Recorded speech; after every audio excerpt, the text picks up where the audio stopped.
Turning to internal resources for the plan, I do not propose here to offer any detailed comments on particular tax measures or on the particular criticisms as those offered by honorable members, but I wish to make it clear that the problem before us is as much of internal resources as of external resources.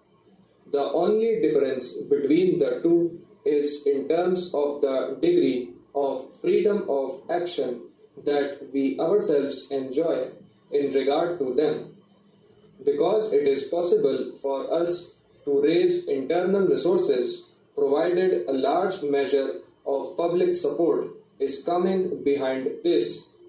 It would not be possible, even so, to raise external resources, and that is the basic distinction between the two types of resources that we need.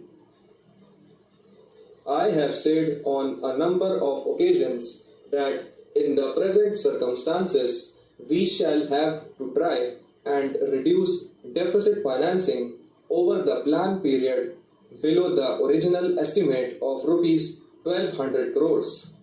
That implies much greater effort at economy in regard to expenditure, both developmental and non-developmental, and greater reliance on other sources of finance, viz. Taxation, borrowing, and small savings. The additional taxation measures at the center constitute the greatest prop we have built so far in support of the seventh plan and our developmental effort in general. In the light of the experience, we shall strengthen this prop by administrative and other measures as are required to make it carry the burden of higher and higher levels of developmental outlay. I think, sir, that by taking a large step forward in many directions, we have also created a horizon of reasonably stable expectations with reference to which private industry can make its plans for the future. Sir, it is said the proof of the pudding is in the eating thereof, and only the future will show how far the new orientation that we have given to the tax system will serve the needs of our developing economy.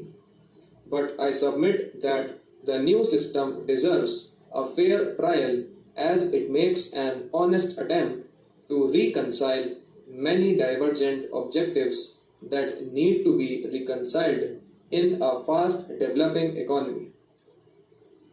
I cannot, of course, lay claim to having satisfied all tastes.